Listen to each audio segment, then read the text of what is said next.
Namaskar. In this episode of Dil Se, we'll be talking about women, professional women, who have risen to the pinnacles of power, and women who have made a change and made a difference to lives of our people. We've had women in the past. We had the Joan of Arc, we had Cleopatra, we have Elizabeth I, we had Catherine the Great, with Marie Curie. I mean, when women are given a chance, they sometimes outperform men. But are they ever given a chance? That's the question that we're going to discuss today with three outstanding professionals who have bucked the trend and who have shown to the world that they can rise to any level given a chance. On my right is Neerja Jayal, and she taught in the Jawaharlal Nehru University from 1986 to 2021, and then retired, and then has a professorship, a chair at the King's College in London. She was also involved with the London School of Economics.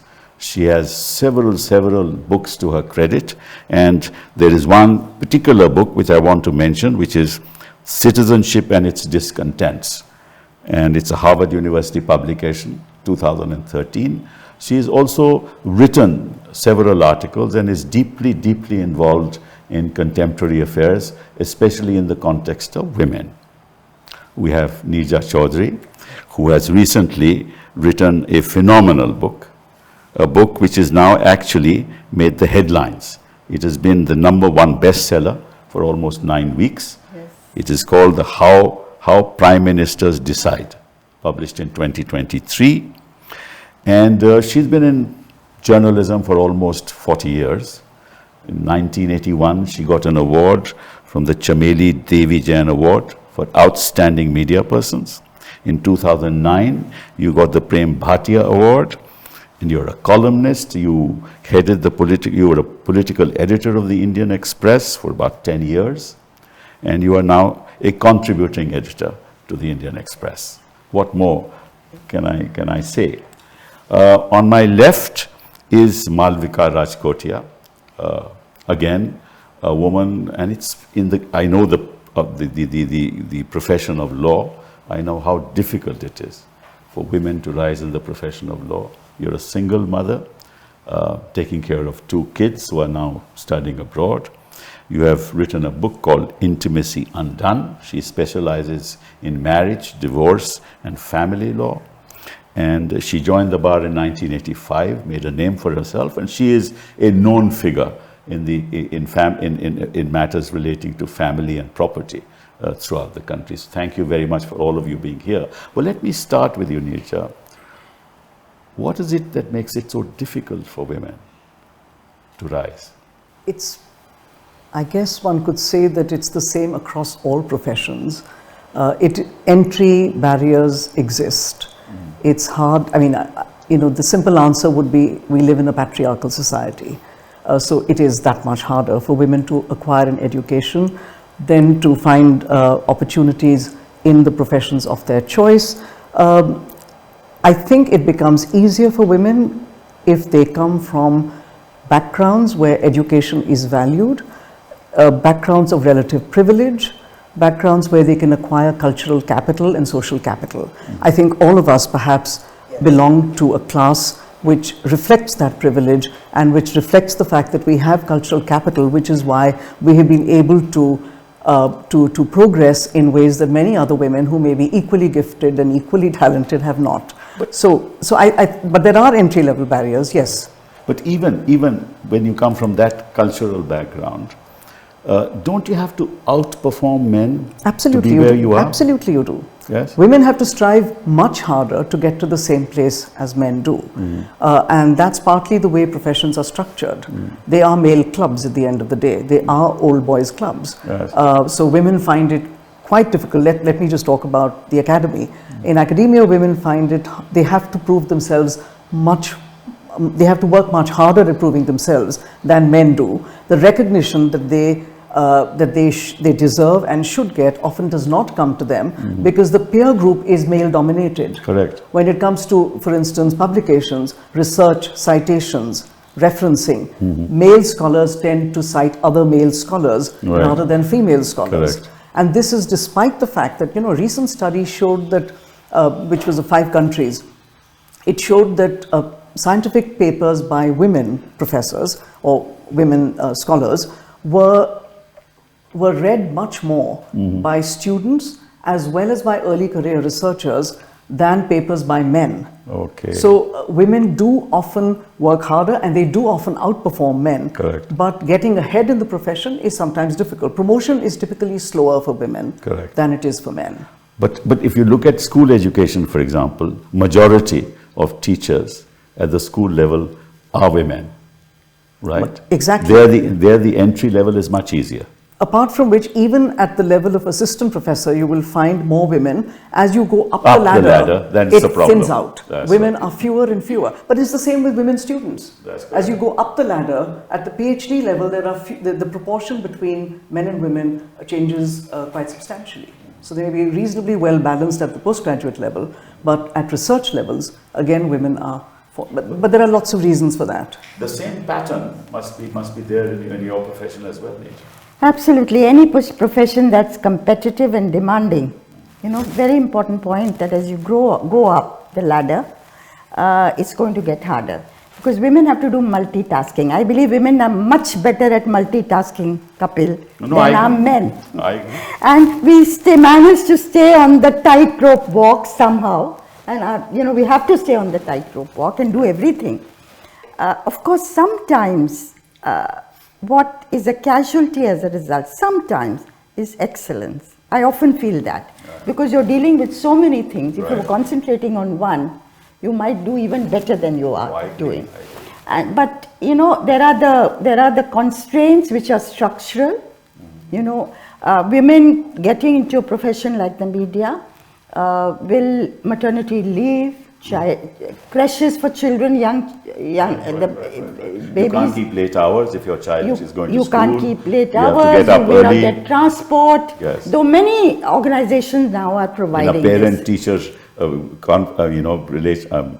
interviews, the mother goes, the father doesn't go. These are the kind of things that happen. Absolutely. Yeah. But today if you see the organizations, and I think of when I started off, Kuldeep Nair, eminent journalist, he had asked, this is in the 70s, late 70s, had asked me, would you join us? But at that time, he had said, we are very wary of women because we think it's a waiting room for marriage, and we are even thinking of an undertaking by women. Say, you won't marry for 3 years.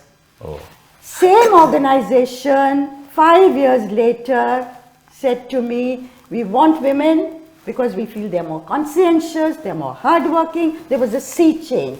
But then also there were a few women in these organizations. Today, if you look at the newsrooms of... They are full of women. They are full. Indian Express may have more women in top positions. And I think so there is a sea change, both of attitude and, as you say, women have performed. That's correct. No, but again, is this proliferation of women in your profession has something to do with the cultural milieu that she was talking about? Or is it that women from rural areas or women from a different class of the society are coming to... I think you see, what I'm Is talking... there a change there? That's what I'm asking. What I'm talking about is the metro cities, where huge changes come. Tier 2 cities also, huge changes coming, huge aspirations. If you talk to women today, and there were surveys done, they will say, increase the marriage age to 21. Give us a chance before we get married to get into a profession and hold a job. And when you ask them, what kind of a job, they are not going to tell you silai, karai and that kind of thing. Of course not. They will tell you it's the modern profession that they want to get into. And as I travel and I'm talking to people of late, I find almost 7, 8 women out of 10, young women, will tell you, I want to go into the police or the army. Yes, yes. Why? Because power, freedom. Correct. And they want to aspire to that. Right. And their families are coming around to this. Media also is one of those professions, which women want to get into. But on field trips, for example, in the field of journalism, I know in the past that women seldom used to go to those field trips because you have to stay overnight, you have to, when you're away from your family. Has that changed? In my time, Kapil, 40 years ago, we started off with field trips. And I used to find it was also an advantage. If you were covering some mass rape, gang rape that had taken place or something, I remember. And if you would just barge into the office of the collector and he couldn't throw you out because you were a woman. Okay. So that was the advantage. Yeah. But of course, I remember crossing nalas at night in Bihar in monsoon time. Was that the norm at that time? That's what Well, that kind of thing, yes, was difficult. And I have come to the conclusion, really, apart from the structural systemic change that are needed, it used to be said that behind every successful man is a woman. Right. I say behind every successful woman is an understanding man. Correct. It could be a father who's I'm so encouraged glad you that to you go said into understanding education. man. You can't be only a man. Yeah. Husband who shares your responsibilities. Right, that's correct. That I find is... Who shares your success. Shares your success also. That's very important. Yeah. Doesn't feel threatened. And that's what most men do feel, I'm sorry to say. Threatened by the success of their wives or their spouses. And I must say, Kapil, when we had our son, my husband and I were paranoid about, the child getting rash or something. So Arun and I would divide how we would wash the nappies under running water. And I would do it in the morning because I had work to go to and feed Nakul in the morning. Arun would do it at night. Wow, that's when great. When water used to come, 1 hour in the morning, 1 hour in the evening. That's camaraderie. Malavika? Yeah. In your profession, how was it then and how is it now? Well, I may be wrong, but my understanding is actually that the legal profession still continues to be quite the last male-dominated bastion. I'm not saying the only, it's there. But the movement, like both of you, Neerja, said, that it's gets more difficult at the top. So you'll have a lot of women at entry levels working and, lawyers, juniors with who are preferred because they are, as you said, conscientious and so on. But when it comes to staying in the career, so there are two things. One is staying in the career, which gets difficult after you get married, after the children, etc. And then just carrying on. It's the endurance which is quite taxing. And so that is there. There are two well-known incidents of sexual harassment which have been quite, publicized. But the men in both those instances, that I won't name them, but they are obvious, were quite happily back at work and even almost promoted to another level. But the women have had difficulty in even coming to court after that. In one case was a lawyer. So it is a male bastion where you are defined by male patriarchal values. I am a divorce lawyer. I still deal with pleadings where a husband feels that he is justified to ask for a divorce if he puts photographs of his wife holding a cigarette and a drink and a short skirt, because, she does not comply to what should be a Bharatiya Nari. So the narrative very often, even in court, keeps slipping back to these values, which is very frustrating for us, when we are trying to educate judges on this, who are, may I say, responsive. So it's a process, it's a conversation. Not all of them are responsive. Not all, but they are not. You also know they are not responsive to your arguments either. So that's part of the. Not because they are men or women. Yeah. So these are all patriarchal constructs that really define our behavior, our expectations. So when you're a woman lawyer, now for me, I have to say, as a divorce and a family lawyer, somehow, as you quite rightly pointed out, that yes, we had access to some privilege, education, cultural capital, and so on. And then me I had the advantage that I could have my office in my house, so it was easier for me to bring up my children. But yes, it does affect the pace with which you can practice. When they were small, it was important for me that I put them to bed, I read to them at night and so on, which means that the long hours that many other lawyers could keep, I just chose not to, and I don't regret it. So really, I think the benchmark of success is not really the male version of success of how much money and this and that as lawyers tend to do, but I think it is a more wholesome approach to how you have lived your life, and I feel quite lucky for all the various reasons, even while recognizing that in the process of my work I can help in this conversation and narrative for other women. The male client, I tell you the male mindset, the male client doesn't want to go to a woman lawyer. No, I'm sorry, I've had many male clients. You do family law, because in one case there's the husband, the other case there's the wife. So therefore, the male client will come to you, right? But and the wife will also come to you. But by and large, and I'm talking not just about family law, by and large, commercial litigation, all other forms of litigation, the male client doesn't want to go to women. Yes. Right? And because of the fact that women don't have the opportunity to rise up the ladder. Partly that, partly as you said, that the male club. So the access of so-and-so judge is your classmate, you've grown up together, etc. Women do not have that access to that coterie. Because they don't have enough women on the court. For example, there's 8.8% of women in the Supreme Court representation. There's a 13.6 representation in the High Court.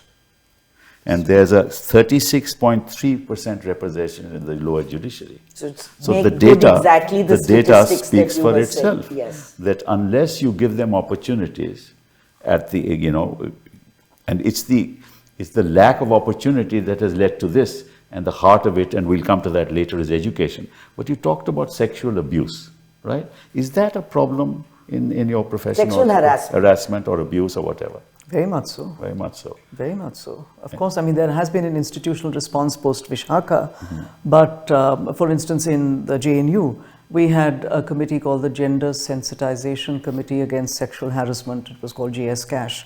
And it worked well. The members were elected by students, teachers, staff. It worked very well, and people had trust in this committee, and the people who ran it were people of experience and expertise. A few years ago, it was replaced by the Internal Complaints Committee, the ICC, which is entirely nominated and doesn't necessarily have people of experience or expertise, does not elicit trust. Even the NGO representative, the NGO that is chosen is also often partisan, and it does not evoke trust, so that the number of, women do not have the confidence to go to the committee and expect a fair investigation. And sometimes it can actually work. Some people have described it as a family court, which is counseling both sides, sort of sort it out amongst yourselves. So there was an institutional response to start with, which was working reasonably well. It's now hollowed out. So otherwise it's kept under the lid, any such thing. May I interject here just for a minute? Sure. The Vishaka that you talk about, the committee, the Vishaka judgment of our own Supreme Court was whenever, 2000, around then. The Vishaka committee was formed only 5 years ago. Yes. So the court which mandated Vishaka committees to be, sexual harassment committees to be set up in all organizations, did not have one for itself. That is significant to me. Actually, the lower you go to smaller media organization, even in the larger ones, not so much, one doesn't hear of it so much, but say a few years ago, even there's sexual harassment, and if somebody raised their voice, for all the they lose their job, actually. Then you may be hounded out. I know of an instance when this happened, I won't name the organization.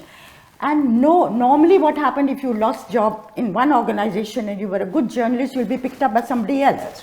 But in this instance, nobody would touch the person with a barge pole. She would be seen as an upstart who might do that in the other organization.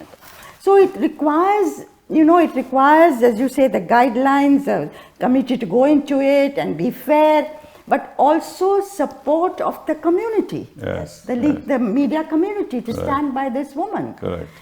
it's Does a the very community tough stand? one. Does And the it's not, community? sorry? Does the community stand by women in these Well, situations? people are more silent. Women journalists, yes. Yes, of course. But otherwise, I'm talking about management. I'm not talking about women journalists. management, if it's a progressive one, might sort it out. If not, there can be silence.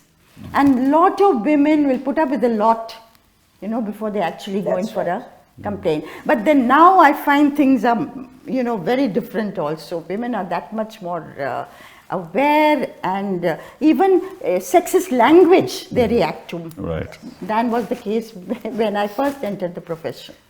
After a particularly notorious incident of sexual harassment, which was well publicized, soon after that, there were many senior lawyers who did not want to have women in their offices any longer. That's true. There were many judges who said they did not want women interns clerking with them.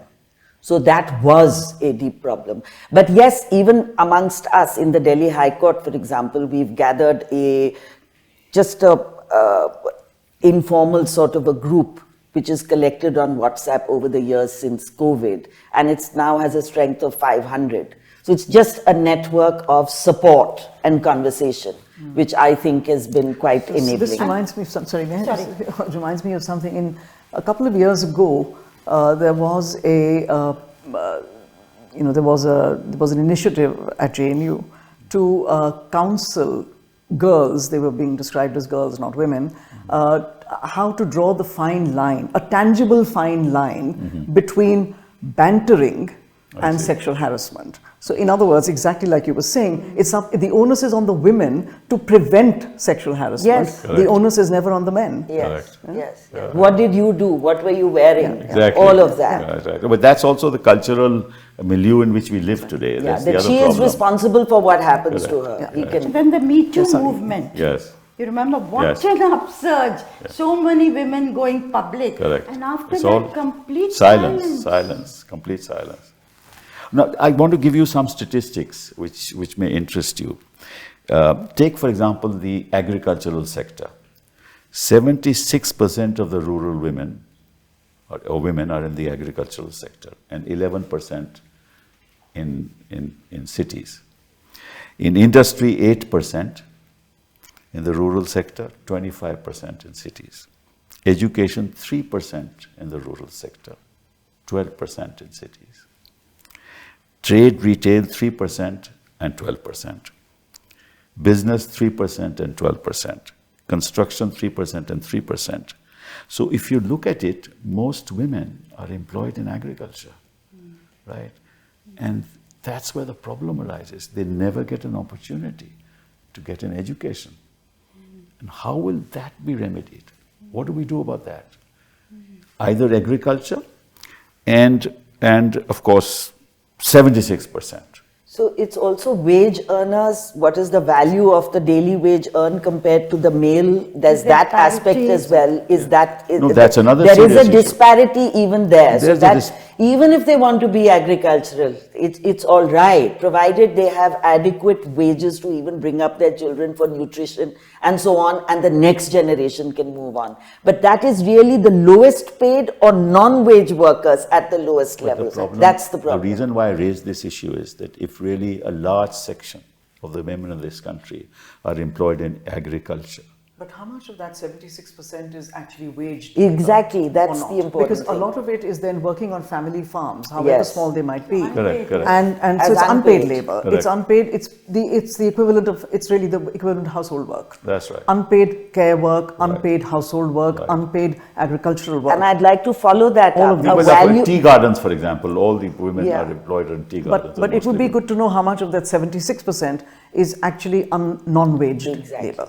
And I'd like to say, when you say it's housework, then even in divorce law, for example, when the conversation is around maintenance and alimony rights, she is invariably treated as not equal because she's not a earner or certainly not the dominant earner. So the devaluation of her very presence invisibilizes her in monetary terms. So it becomes very patronizing, the kind of handouts that she will get as maintenance and alimony. In the and context so on. of a rural economy, you're going to have women who are actually going to work for the family and the farm. That's true. But the question is that their children too work there, right? So they participate in that. They never get the opportunity then for appropriate schooling, right? And how do they rise up the ladder? That's a very, very serious issue. So how, your question, what do we do about that? The only answer is education, education and That's education. correct. And here, this government is spending less and less on education. Yes. You see, that's the sad And part. health and education. Health and nutrition is Health, so nutrition. critical. Nutrition, Because more the than ladder need 50% not be are linear. Maximum Anemic. number of stunted children in the Stunted world are in India. undernourished. Undernourished children are in India. right. Maximum number of Anemia. anemic women Yes. are in India. Yes. Right? And what have we done about that? We talk about, Shashakt Bharat and, 2047 and, that we're conquering the world. First conquer the problems that are facing you in the country. For the future of this country, I personally think is be in jeopardy if we do not invest in education and health. And Yeah, also and the free quality of gas is And the not going quality. to do it, because free gas is not enough. Education and nutrition to be able to bring up your children Absolutely. is what is a priority. Now, if you look at representation of women in Lok Sabha, Rajya Sabha, I'm sorry to say that most countries in the world have far greater representation, though we are the most populous country in the world. Lok Sabha is 15.2%, Rajya Sabha is 13%, and the world average is 26.5%. And countries like Rwanda, 61%, Cuba, 53%, Nicaragua, 52%, Mexico, 52%, France, 37%, Germany, 35%. UK? I mean, Sri Lanka is the only one below us. Nepal, Pakistan, Bangladesh are ahead of us. That's right. I mean, where is this country, going? If 50% of our population are not empowered, how will ever be a Viksit Bharat? And in assemblies, it's much lower. Much lower. And when women are entering every other profession, Yes. science, technology, pilots, doctor, lawyers, of course, every profession, why has politics closed their doors to, and taken so long for women to enter? Correct. Now they've passed this bill, Parliament, to say that they will get 1/3 representation, but they have linked it to delimitation. That's correct. Now, having linked it to delimitation, certainly it's not going to happen before 2029. Absolutely. And if delimitation gets into legal wrangles between it South will. and North, Which will happen, That's correct. then it may get postponed to 2034, maybe 2039. Even though Parliament has made a commitment, but it's not as if it's going to happen tomorrow. That's This right. promise will not be. When there is, Kapil, a pool of women readied at the local level, Right. in the local bodies, in the panchayats, Yes. 1/3 representation. They're doing quite well, actually. And they are doing So there are extremely well. candidates available So today. they are It doing stands for extremely assembly well. and, Right. Bar parliament. association presidents, for example, office bearers, presidents, but they are powerful positions, as we know. But we have never had a woman president of the Bar Association, either of the Supreme Court or the Like High Courts. very few women vice chancellors. It's the same Right, thing there. right. No, Very but few Bar women Association happens every year. heading There's a new law difference. Very few, very few. There's a difference in numbers, so it is significant. In contrast, Pakistan Supreme Court Bar Association did have Asma Jahangir as their president. So it is, also. You just talked about women earning less than men. Yeah. Women earn less, and I'm talking about wage now, 1.53 times less than men in 2021-22, and 1.2 times less than men in 21-22, 22-23. That's the difference there. And there, when pandemic happened, 70% of the women lost their jobs. It's That's the men right. retained their jobs. And many have not managed to And re-enter many the will- workforce. That's right. Even the demonetization, because you see, they were working, a lot of women, it was not that they were holding black money, but they were participating in the informal economy, be it in weaving, daily wage, pickle making, whatever was happening, all of that was affected That's as correct. well. That's correct. Now, let me move on to something slightly different. Now, this whole revolution our social revolution is happening after the liberalization of the economy, I believe, right? Liberalization has brought in more opportunities. Women therefore want to get educated, and they want to seize those opportunities and be something in life. But that's affecting a small section of the economy, personally, I think. And a certain class of women, as you rightly said in the beginning, are moving up the ladder quite quickly. But a lot of this has not touched a large section of our economy, right?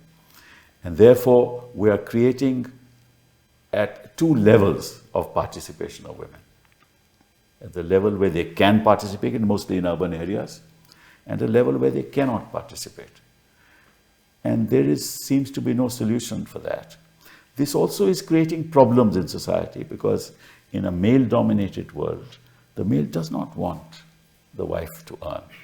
The wife has to earn on many occasions, because in a liberalized economy, you have to make ends meet. You send your school to children, you want to send them to private school, the woman has to earn, right? You want the best things for your children, the woman has to earn. And therefore, on the one hand, there is the need to earn, and on the other hand is the male mindset that I don't want my wife Partly to go to work, that, yeah, not right? to enable. And that's a conundrum that we're going to face in society. What's your view on that? Malavika, go ahead. I think it's partly also, I was reading And lots of divorces Maria are happening on Mais, that count also. the anthropologist, on this, because she said that even a lot of it is a class thing. I can afford for her not to work. So that's also one element. But however, she will want to work for her freedom, for some autonomy, for some self-respect, which again is a way of controlling, is what I see as in my work from, not just amongst lawyers, but the cross-section of family law and my clients. Kapil, there's one thing I can never forget. I was in Muzaffarnagar district. I'd gone to see Japanese encephalitis, and I was going to a family, affected family, and a young girl was there, so she was taking me, a 10-year-old Dalit girl. Okay. And I got talking to her, and her father she'd been pulled out of school, her father was a drunkard, her mother had to work, the usual story, she had to look after the sibling. So then I asked her, what would you like to be? Okay. Complete silence. Okay. I tried again and again. It took me 10 minutes and I didn't give up. At the end of 10 minutes, it's only one word she uttered: computer. So for this Dalit 10-year-old, her dream was to do something with computers. Correct. So this is they have stars in their eyes. That's true. For people to say women are happy doing this, that and the other. Correct. That's not true. Right. That's absolutely not true. And I come back to increasing the age of marriage. If you increase it to 21, parents will be compelled to keep the girls in school, college, Right, give I them agree. the education. I agree. Because they won't want them to sit at home or to roam around. So I think this would be one way. The government had a committee. It recommended this. I don't know why they haven't implemented it. No, I think that's a very important point. And the other thing, of course, is, I feel moving around, there is so much energy in the young women of India Right. today. If you tap it, you'll transform So if you India. she wanted to be a computer wala, why aren't there computers in the hands of women? That's In right. the hands of our We children. know that families, especially in the kinds of sections of society that you were just speaking about, Right. the less well-off, will tend to put their resources behind boys' education more than girls' education. Exactly. So the intra-household distribution of That's right. income, the household budget, it will always privilege boys' education Always. over girls' education. That's correct. That is a big stumbling block. That's Or right. incentivize. Right. Incentivize it for girls, which some governments have done, state But governments. if you remember, Neerja, I was the one who was Minister for Human Resource Development, thought of the Akash tablet, right? That's right. And I wanted to take it forward, and I had the IIT Bombay working on it, and within about 7,000 to 10,000 rupees, we could actually manage it. They shelved the program. My idea was, and this is a big problem in the teaching profession, that you don't have teachers in provinces, in our states. You just don't have teachers. And the reason is very simple. that when an advertisement is issued to recruitment of teachers, it's not done district-wise. It's done state-wise. So on the merit list, if somebody is to get a job and he's living 200 kilometers away from the school, you will have an absentee teacher. That's right. Right? So one of the biggest problems facing education is lack of teachers. And the only way to solve it is to give a computer in the hands of the child. Now, a mathematics teacher in Delhi, if you had connectivity and the fiber optic network laid, would be able to teach 500 students or 10,000 students in one go, right? And much of these problems can be solved. But the question is, our nation doesn't look at these things. We're building 7-star establishments. We're building huge, I don't know what we're wanting to do. We're buying a lot of stuff from all over the world, but we're just disregarding the necessities of our community. This is what is called the neoliberal form of politics, isn't it? But Kapil, one thing I will say, and I feel this again as I move around, that you can delay this process of women moving forward. You will not be able to stop it. Absolutely, and This I agree with you. century is going to belong to us. I agree. That's true. I have no doubts about it. And particularly to younger women. No, I have absolutely no doubts about it. But look at the data. World Bank says, and this is the 2021 data, that 31% of women in India drop out of the workforce, particularly within the formal sector. This is another very big issue. And why do they drop out? Because in the meantime, they have a kid, there are family obligations, so they don't work anymore. So you are wasting. They even drop out of higher education. Correct. They're wasting talent. You're wasting capital. We have no daycare facilities for students who are married and have children. Right. Maternity leave is something that 2 high courts have turned down for women students because, insisting on attendance requirements. So there are so many obstacles, but to return to the point that we were making earlier, I remembered what I was going to say, which is political parties tend to shape the narrative in a particular way. For them, women, it's all about cooking gas. It's about subsidies of rations. It's about free rations. It's about, construction subsidies for toilets and households, which is fine. But why are these only women's issues? They are not women's issues. They are household issues. The consumers of these goods are whole households. They're not just individual women. Why do political parties not say that for the girl child, a tablet or a computer? Why do they not say that? Why do they instead focus on cooking gas? I'm waiting for the period when a political party says that. No, they had tried to say Beti Bachao, Beti Padhao, but it was quite meaningless because it didn't translate into any meaningful education. पहले तो बेटी बचा नहीं पाए और पढ़ा भी नहीं पाए तो ये क्या बात है? But political parties also don't have to wait for reservation in assemblies and parliament. They can give it in. That's what I say. You can do it anyway. Regardless of it, we are going to give tickets. अब क्या हो रहा है कि जो प्रधानमंत्री की योजना है 5 kilos for every person, so that means कि 25 kilo 25 kilos in a household, 25 kilo तो कोई कंज्यूम भी नहीं कर सकता. उसका होता क्या है कि 5 किलो कंज्यूम होता है, 20 को बेच देते हैं. या आता भी नहीं है. अब कल कोई कह रहा था What I'm trying to say is that a lot of that money should go into investment in the girl child. Is the point that I was making, and that's the point that you were making. And that's very, very... But political parties do have a responsibility, like both Malavika and Neerja just said, to put up more women candidates. In any case. In any case, regardless of. And many of the countries that you mentioned, by the way, are doing it through that route, where political parties are legally mandated to have X percentage of women. No, BJD is party, they have said 33% of our candidates will be women. I'm very happy to hear that. That's right. And all political parties. So long as they put women up in constituencies which are not Losing which are not losing constituencies, because winnability is always a criteria. That's true. That is So, true. so you know, is it a token? Is it a token? And why gesture or 33, is by it- the way? Why 33? But even a No, token come on. Why not fearlessly No, no, and unashamedly say 50? These things have to happen incrementally. Let's be a little practical. But it about still this. needs to be But in asked. panchayats, we went from 33. In many states, have turned to 50. Yeah, so that's because all it's right. been So- successful. It's yeah, been a it's- successful experiment. Let me give you another data. Survey shows that 58% of women employees in India quit their job due to increased family responsibilities post-marriage. In fact, 41% of women pointed towards lack of family support. that is a I reality. That's the social personally reality. think that a lot of the problem is the acceptance as a norm of marriage as inevitable. It is almost that it is an inevitable rite of passage.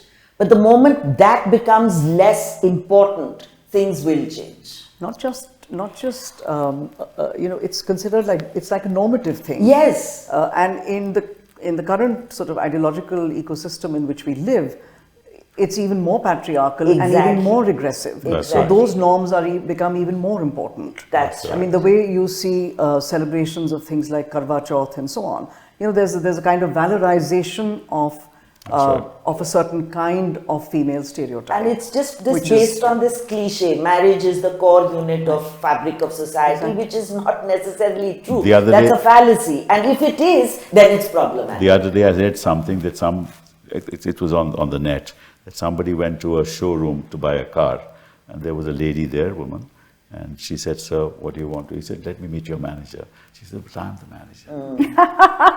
So the mindset, she's a woman, she's asked me this question, she can't be the What manager. does she know about a car? That's the kind of mindset that men have, which is what's most important. But I tell you, we've had a fascinating discussion, and I'm so glad that you're here for this discussion, because we need to sensitize people in this country as to how important a woman is for the Republic of India. Thank you very much. Thank you. Thank you. Thank you.